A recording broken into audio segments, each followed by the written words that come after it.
હજુ એક એને પ્રશ્ન એવો પૂછ્યો છે કે આ કામના આરોપીને સાથે રાખીને ડેડિયાપાડા સબ ડિવિઝન કચેરીમાં સદરહુ ગુનો કઈ રીતે આચરેલ છે તે બાબતે રીકન્સ્ટ્રક્શન કરવાનું છે.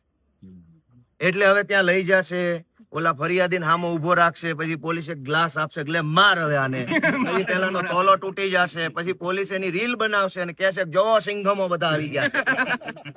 આ કેવો તમાશો છે? મેં પોતે જજ સાહેબને કીધું કે સાહેબ આ રીલ બનાવવા માટે થઈને રિમાન્ડ માંગે છે. રીકન્સ્ટ્રક્શનના નામે આ બધા રીલો બનાવીને ભાજપમાંથી મેડલ લેવાની કોશિશ કરી રહ્યા છે.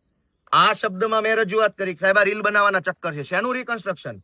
જે સરકારી કચેરીમાં આ કહેવાતી ઘટના જો ખરેખર બની હોય તો ગ્લાસ ત્યાં પડ્યો નથી, ઓફિસ ત્યાં માણસો નથી, ખુરશી નથી, બધું સાફ સફાઈ પૂરું થઈ ગયું છે કાલે ને કાલે. હવે શેનું રીકન્સ્ટ્રક્શન? તો એક ધારાસભ્ય પ્રકારના માણસને સાથે રાખી રીલ બનાવવાના ચક્કરમાં, છવાઈ જવાના, સિંઘમ બનવાના ચક્કરમાં પોલીસ આવા પ્રકારના વાહિયાત કારણો રજૂ કરીને રિમાન્ડ માંગે છે.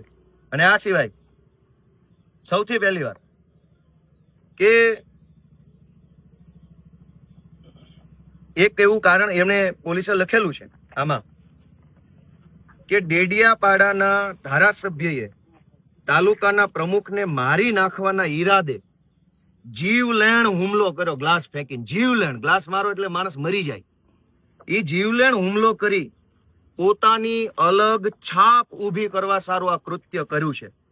એ છાપ ઊભી કરવાના કૃત્યની ઊંડાણપૂર્વક તપાસ કરવાની છે.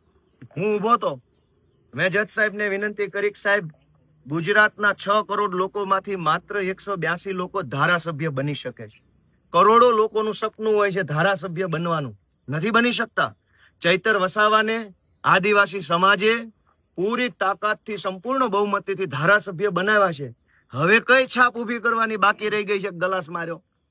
પોલીસ એવું કહે છે કે પોતાની અલગ છાપ ઊભી કરવા માટે ગલાસ માર્યો. તો કઈ છાપ ઊભી કરવાની છે? ધારાસભ્ય બની ગયા છે. ગુજરાતના જે 182 મહત્વના જે લેજિસ્લેટર્સ છે એમાંથી એક તો બનેલા છે, એની છાપ છે. ગુજરાતના યુવાનોના મન ઉપર છાપ છે, આદિવાસી સમાજની અંદર એક છાપ છે. આટલી પ્રતિષ્ઠા ધરાવતો વ્યક્તિ છે, એની ઉપર પોલીસે ભાજપના કહેવાથી આવા આરોપ લગાવ્યા. એ બધા જ આરોપોનો અમે જડબાતોડ દલીલ સાથે તર્કબદ્ધ જવાબ આપ્યો છે. પોલીસે આવા હાસ્યાસ્પદ કારણો રજૂ કર્યા છે, વાહિયાત કારણો રજૂ કર્યા છે. ચૈતર વસાવા જેવા લોકનાયકને, આદિવાસી ટાઈગરને ફસાવવા માટે થઈને આવી હાવ બાળકો જેવી રમતિયાળ વાતો રિમાન્ડ રિપોર્ટમાં લખીને લાવીને કોર્ટમાં મૂક્યા છે. એના ઉપરથી સાબિત થાય છે કે આખી ઘટના ઉપજાવી કાઢવામાં આવી છે. આવી કોઈ ઘટના બની નથી. ચૈતર વસાવા ફરિયાદ આપવા ગયાની ફરિયાદ લીધી નથી. ચૈતર વસાવાના એડવોકેટને પણ રોકી રાખવામાં આવ્યા છે. આ પણ ગંભીર પ્રકારનો ગુનો છે.